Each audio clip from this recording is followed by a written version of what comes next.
नमस्कार मित्रहो. भावगीतांचा शतक महोत्सव.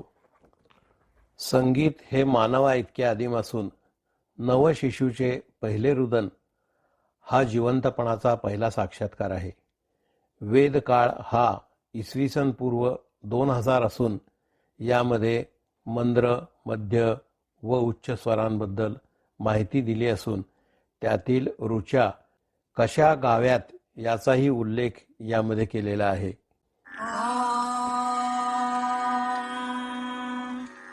अग्निमीळे पुरोहितै यज्ञस्य देवमृत्विजम् होतारं रत्नधातमम् अग्निः पूर्वे एभिर्षिभिरीड्यो नूतनैरुता स देवां एह वक्षति अग्निना आरयिमश्नवत्पोषमेव दिवे दिवे. भारतीय स्वरलिपी ही सर्वात जुनी व तपशीलवार आहे. वैदिक ब्रह्मसवनाला नाद ब्रह्म ही संज्ञा आहे. प्राचीन काळातील ऋषी पाणिनी, वात्स्यायन, कौटिल्य यांनी त्यांच्या ग्रंथात संगीतासंदर्भात विपुल लेखन केलेले आहे. रामायण महाभारत काळात गायन, नृत्य, संगीत कलेची भरभराट झाली. या महाकाव्यात सप्तसूर व त्यांच्या देवता याबद्दल माहिती दिलेली आहे. बौद्ध व मौर्य काळातही या कलांना मोठा राजाश्रय आणि लोकाश्रय होता. स्वरांना भाषेच्या मर्यादा नसतात व जेथे शब्द संपतात तेथे सूर सुरू होतात. मानवी संस्कृतीत संगीताची सुरुवात मौखिक स्वरूपात झाली असून त्याला अवयवजनित म्हणजे टाळ्या व पाय आपटून तालांची साथ होती. कालांतराने सुशीर, चर्म, कंपनावरची वाद्ये साथीला येऊ लागली. दैवतांची स्तवने, प्रार्थना, आरत्या, मंत्रजागर, ओव्या, अभंग, भोपाळ्या, शेती व व्यवसाय करतानाची गीते, लोकसंगीत, जनपद गीते, सण समारंभातील व घरकाम करतानाची स्त्रियांची गाणी, जशा जात्यावरच्या ओव्या, यातून संगीत कला बहरू लागली. स्वर, ताल, लय यावर आधारित राग निर्मिती व त्यातून आलेल्या शास्त्रीय गायनाने वडिलकीचा मान मिळवलेला आहे. 4थ्या शतकापासून भरत मुनींनी नाटकांमध्ये शास्त्रीय संगीतावर आधारित गीतांची रंगभूमीवर सुरुवात केली. शास्त्रीय नाट्य संगीताचे लघुरूप असलेल्या मराठी नाट्यगीतांना 19व्या शतकात सुरुवात झाली.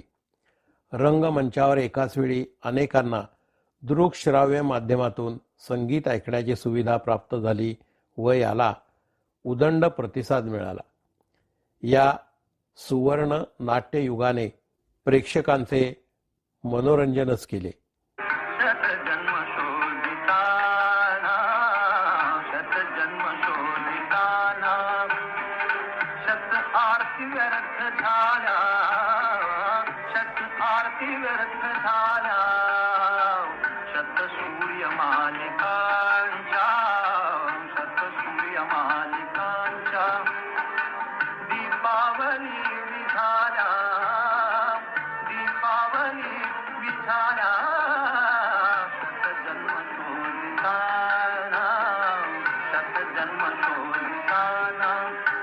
मराठी माणसाने हे नाट्यवेड आजही जपले आहे आणि जोपासलेले आहे. नाट्यसंगीत हा मोठा विषय असून त्यावर वेगळे सादरीकरण करणे योग्य होईल. मराठी मातीला संगीताचा मोठा वारसा असून अनेक दिग्गज गवयांची ही कर्मभूमी होती व आहे. स्वातंत्र्यपूर्व काळात 20व्या शतकाच्या सुरुवातीला औद्योगिक क्रांतीची सुरुवात होऊ लागली होती व नाट्य संगीत क्षेत्राला उतरती कळा लागलेली होती. शिक्षणाचे महत्त्व ओळखून मोठा नवमध्यम वर्ग निर्माण होऊ लागलेला होता. ही सांस्कृतिक परिवर्तनाची नांदीच होती. मध्यम वर्गाने शास्त्रीय संगीतातील बोजड काटेकोर गऱ्हाडेशाहीपणा, कीर्तनातील धर्मसंगीत, लोकसंगीतातील रांगडेपणा, लावण्यातील भडक व उत्तानपणा यांना बाजूला करून नव्याने रुजू घातलेल्या सुगम संगीतातील भावगीताला जवळ केले, वाढवले व उदंड लोकाश्रय दिला.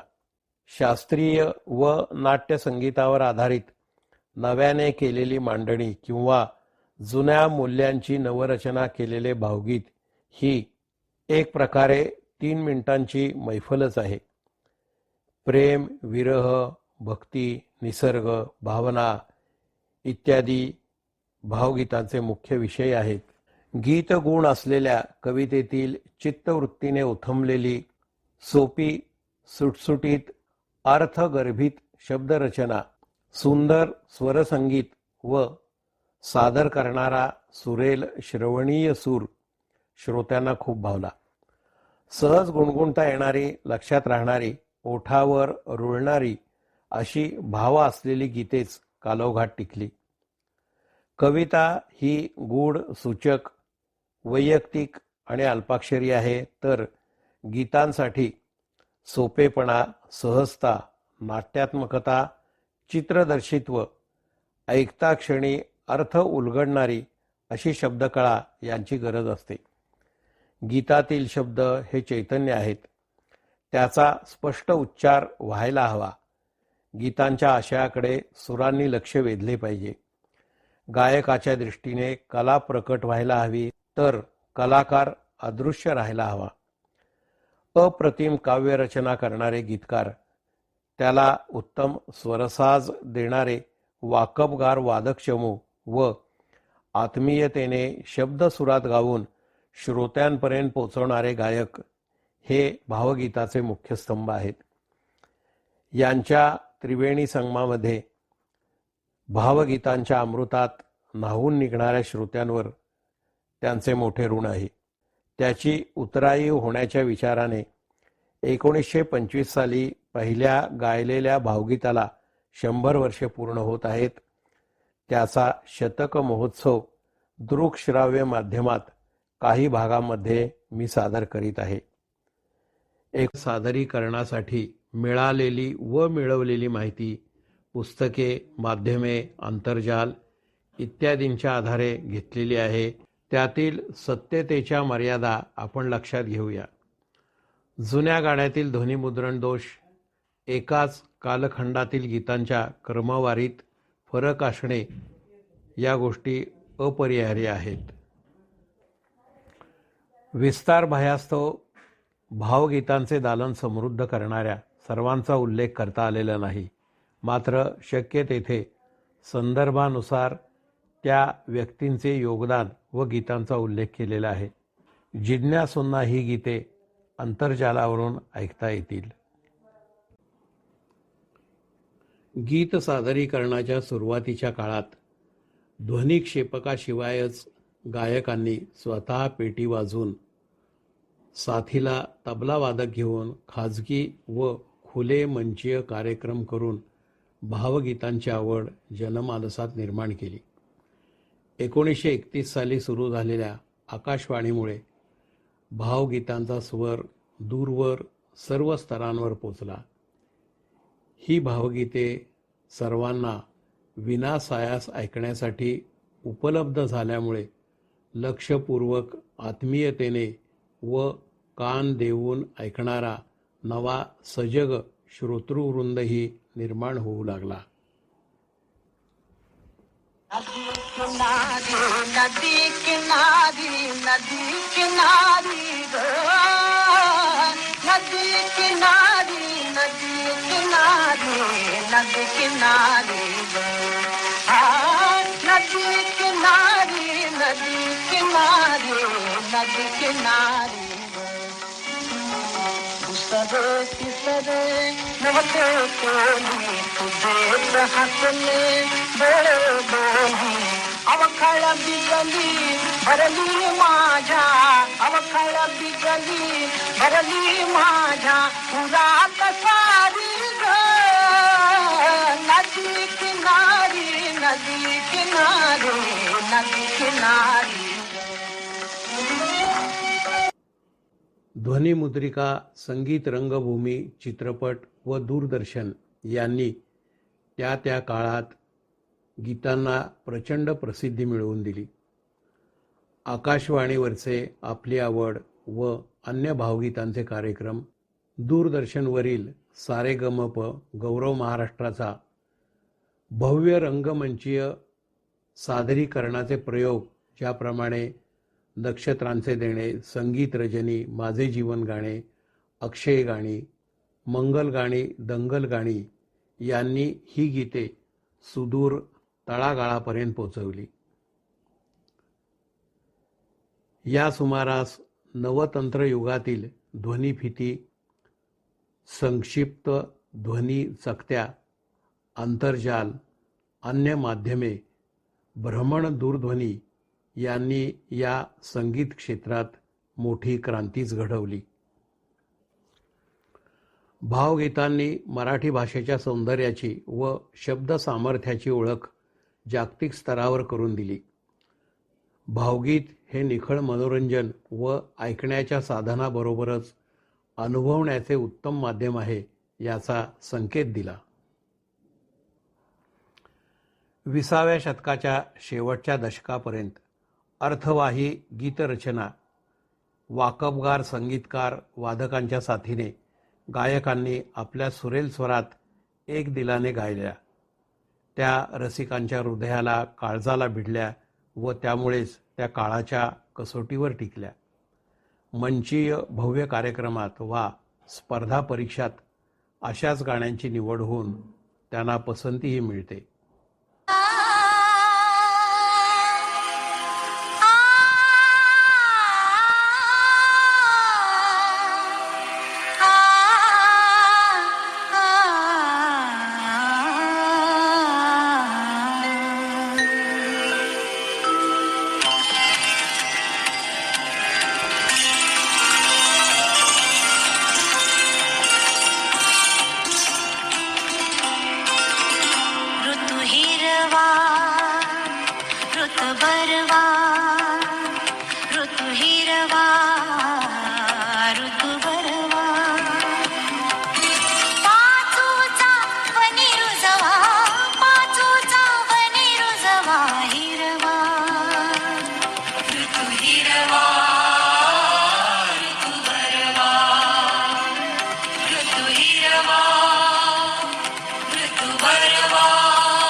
सध्याच्या नवतंत्र व व्यापार युगात गायक, संगीतकार आपापल्या वेळेनुसार वेगवेगळ्या वेळी आपले योगदान देऊन निघून जातात. नंतर संयोजक व ध्वनिमुद्रक हे तुकडे एकत्र जोडतात. अशा गाण्यांमध्ये भावगीतातील भाव किंवा आत्मा हरवतोय काय अशी भीती वाटते. काही अपवाद वगळता अशी गाणी अल्पजीवी ठरतात. नव्या तंत्रज्ञानात बहुतेक सर्व गाण्यांचे मानवी आवाज वगळून केलेले ध्वनिमुद्रण उपलब्ध आहे. त्यामुळे हौशी गायकांची साथ संगीताची गरज कमी झालेली आहे. घर बसल्या असे सर्व कार्यक्रम बघता येतात, ऐकता येतात. त्यामुळे सभागृहातील श्रोतावर्गही कमी झालेला आहे.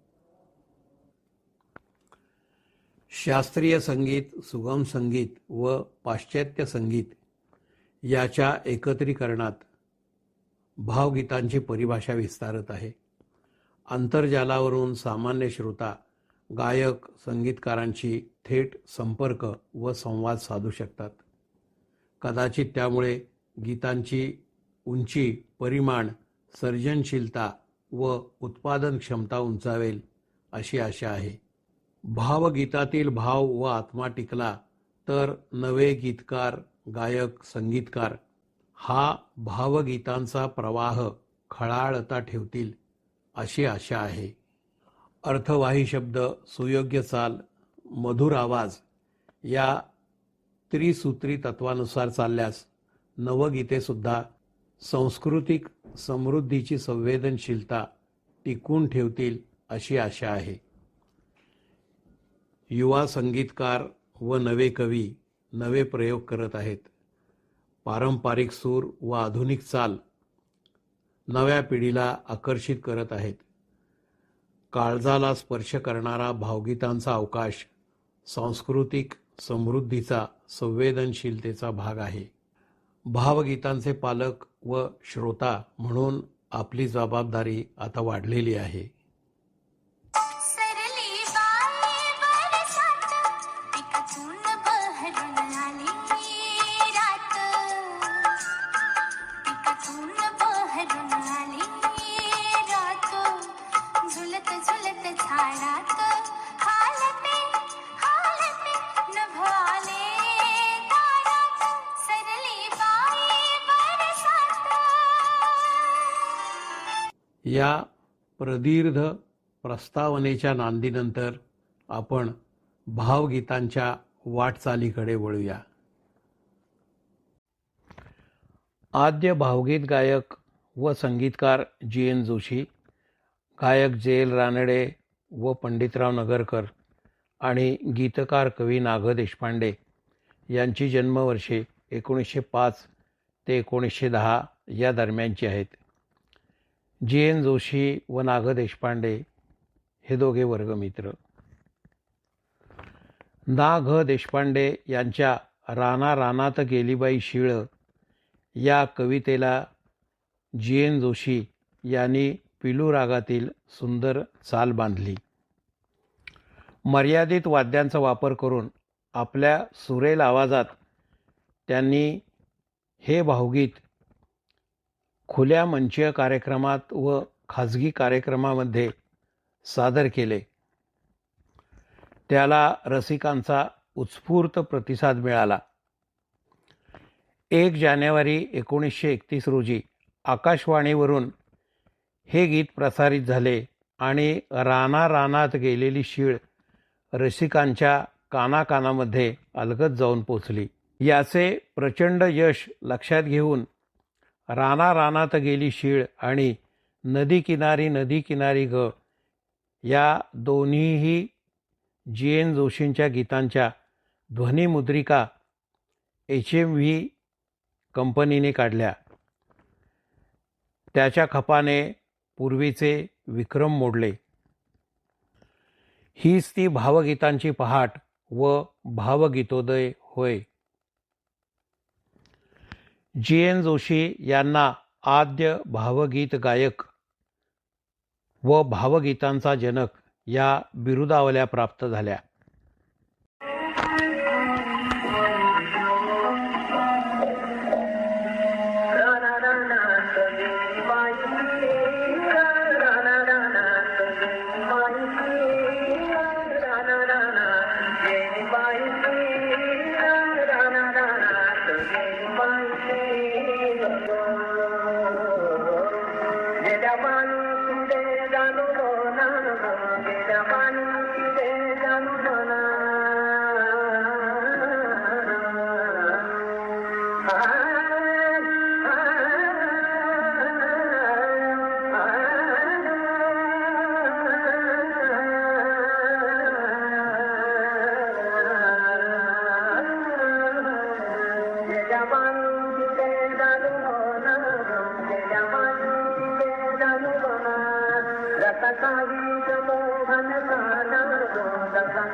या आद्य भावगीतामध्ये आपल्याला शास्त्रीय संगीत व नाट्यसंगीत याचा प्रभाव लक्षात येतो. गीतकार स. शुक्ल यांचे चकाके कोरचंद्राची हे गीत जी.एन. जोशी व गंगूबाई हनगल यांनी गायले. हेच ते पहिले युगुल भावगीत होय. कवी वसंत बापट यांचे जा सांग लक्ष्मणा सांग रामराजाला ह्या गीताला त्यांनी स्वरसाज आणि चाल देऊन मराठी गायिका गीता दत्त यांच्याकडून हे तालासुरात गाऊन घेतले. नाटककार व गीतकार श्रीकृष्ण कोल्हटकर यांनी लिहिलेले बहु असोत सुंदर संपन्न की महा प्रिय आमुचा एक महाराष्ट्र देश हा हे आद्य महाराष्ट्र गीत GN जोशी यांनी ज्योत्स्ना भोळे यांच्या समवेत गायलेले आहे.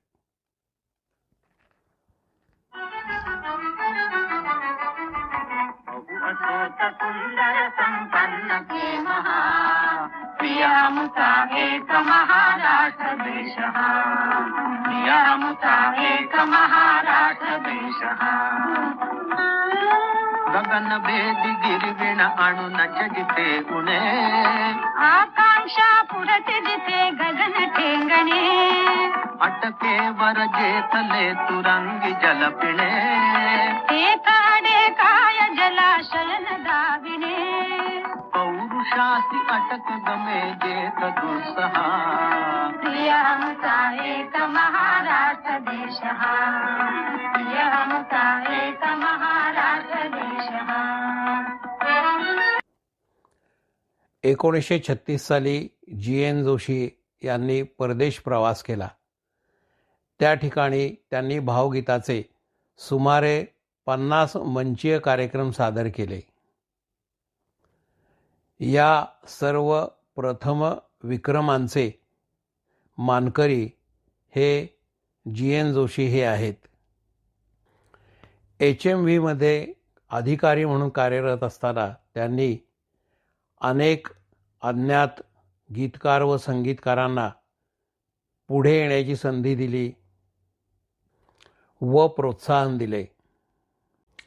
भावगीतांचे आद्य गायक व जनक GN जोशी यांची काही गाणी आणि आठवणी यांना आपण उजाळा दिलेला आहे.